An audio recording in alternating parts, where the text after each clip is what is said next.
Hello again and welcome to my channel. I'm using new software to record. I'm using earphones because I don't usually watch my videos again. I just pretty much just unedited, post one out there and send it to you guys so you guys can see it, so you guys can enjoy it. And today I feel quite joyful. Um, I remember doing a little bit of channeling because I'm very intuitive, and I perceive a lot more than what others can. And you have to have, as in a very touching movie, one of the scenes says, "With great power comes with great responsibility." So there's a lot of responsibility for the things that I do and others that care to listen to enjoy. Now, there are a few things that I can say about that, and there's a few other things that I'll get into further as we go along because I don't think you're ready to listen to those things, but I'll keep them in mind. I'll try not to write them down because you don't want to know too soon about things that you're not ready for.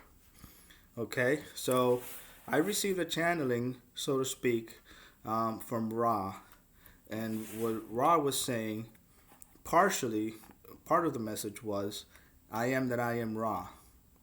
He asked me to drink more water to get more hydrated. Seems like something that I need in order to continue to do this work. And he said, "Isis, Isis, start to remember Isis, who you are." So Isis should be waking up. Now, these are archetypes of divinity, divine masculine and the divine feminine. These are going to be the archetypes of a future of Earth. And that's pretty much all I'm allowed to say at this moment. So I used to channel Ra before, but discontinued from it because he just said that there was too much abuse of the channelee, myself, and that he didn't like that very much. So he decided not to. But once in a while, he'll pop in and he'll kind of say something. So Isis, start to wake up. Okay. Um, I have a few things that I want to get to. I didn't put this out in videos before, and I feel like I'm delaying a lot of things. So part of a Q&A questions about a few weeks ago, I'm going to answer for you guys now. Basically, um, I deal mostly with the angelic realm. It's part of where most of my communications come from.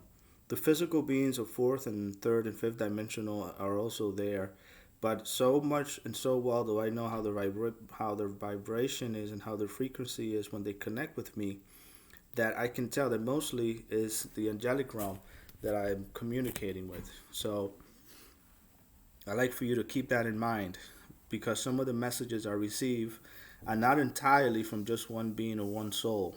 Okay. Now you may have noticed, um, like maybe out of the corner of your eye, you saw a shape or a figure of something walking by, or just kind of going out of your field of vision or field of view is what I saw. So I saw like a woman standing there, and she was just passing by, so to speak. And I saw enough to realize, oh, this is something. In another occasion, I saw the face of a lioness just kind of break through the veil, because there's a veil of things that you can or cannot see. Okay, so every once in a while you can just pierce and see through that veil from, um, let's say, the other side, what you call death, the other side, and so to speak, the spiritual angelic side. Um, it happened. So when I saw that piercing, it's almost like something opened up, and then I saw the eyes and almost half of a face of a lioness. And I'm sure that maybe someone else saw the other half or a face of a lion. I kind of had an illustration in the form of a picture that I wanted to kind of show on screen, but I don't have that amongst my papers, and I'm not planning on doing another video. So the Q&A section part where I wanted to put things out, and it's important that this goes out in video so that others can see, was regarding leprechauns, and I said, and I recorded a previous video, and I'm just trying to remember what I said then, but I'm going to keep it nice and short for you guys. There is only about 40% of the known spectrum of creation, because I hate to put it in any other words than just creation, what God has created for us. That very short spectrum, about 40% of that is physical. So when you hear talking about the fourth dimension, the fifth dimension, sixth, seventh, etc., at some point it just stops being physical when you become you're part of the other side of the veil. The work that you do as an individual growing will involve you being in another space that's not a physical space. Okay? It's the same thing as saying, well, I was a soul or a spirit, and I use these words interchangeably because not too all familiar with the jargon here. That's why I'd rather not say much and say less so that you'd understand a little more where I'm going with this. But in regards to leprechauns and fairies, they are from a dimension that's non-physical. So a lot of you wondered, well, how does that work? You know that there was a leprechaun a few years ago, and this is when I had my dark night of the soul back in 2019, around March. He came around St. Patrick's Day, actually, a couple of days before, a couple of days after. He wanted to scare me. He wanted to scare me in a way, because that's what they do. They like to spook people. Came around. He tried to scare me. And I saw. I again, you can pierce through the veil if you have the intent and the connection to reaching out to someone, and that person on the other side wants to reach out to you. You can literally see them through your third eye, and you'll be able to see that person. So think of the movie Leprechauns, and think of that nasty looking leprechaunish, grimy, just doesn't really have any good intentions. He's not gonna hand you candy or lollipop. And then I picture that because that's the energy that I felt, because I thought Leprechaun, and that's the movie that came to mind. It's a very old movie back in the day. I don't think they've made any newer ones.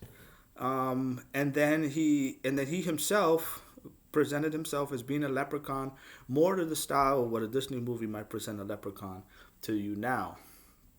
So he quickly redacted that thought in my mind and said, no, no, no.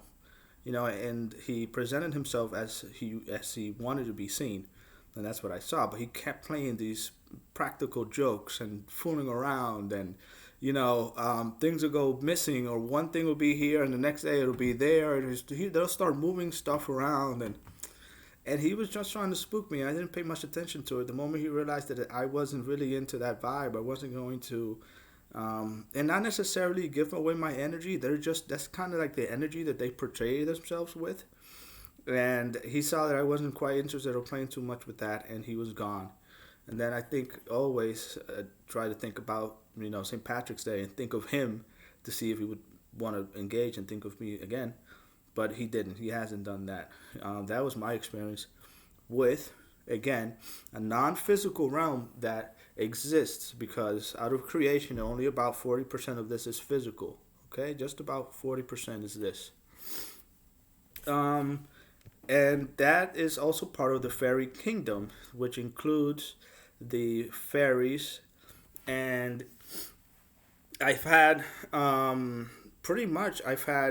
contact with the fairies as well, only just one that I can remember of. And it's just it was pretty much the same. At that time I got sick, terribly sick, and I was, I mean, when I fell to sleep, I immediately wasn't really here physically. I was somewhere else. A fairy came, and and again, you can only envision things as you know of how they are. So what I saw was that fairy from Disney again. It wasn't that fairy from Disney precisely. I mean, I can describe her as just being a little more, um, person or human looking like to me, but wasn't exactly the size of a human being. I don't know if I can explain that very well, but they were able to probably change the shape and the way of how they look in a way. So I saw her face to face and I looked at her and she was there. She was very concerned about me, and I was felt like I was surrounded by angels, and all they were saying is, "It's not your time yet. It's not your time yet." It felt like I was probably gonna die. It's not your time yet. It's not your time. And then I felt how I just woke up, and that was the last thing I remember before I woke up. And I said, "Okay, that wasn't a dream. I was outside of my body in one way or another." Now, concerning the dark night of the soul for me, very personal experience, but I just started getting these nagging feelings. Okay, I knew something has changed. There was and there was a change in the atmosphere. There was a change in my surroundings. It's like I almost suddenly woke up one day and said, "Okay, what am I doing here?" And I'm just cutting into bits and pieces of this story, but I remember once waking up or gradually coming out of the amnesia. So you can say maybe I had something happen one week, had another experience happen the next week, had a different experience the third week. Excuse me for my sniffles here. But in any case, I remember once waking up and I said, and I looked myself in the mirror and I said, "Oh my God, I'm back. I reincarnated in this body. What am I doing here? Look at this. This one." Well, I thought to myself, looking into the mirror, I said, "Oh God, this body. Okay." And on another occasion, it was just these nagging feelings where I felt there were beings and part of my galactic family surrounding me at all times. And that was something very interesting because it was an experience I've never experienced before.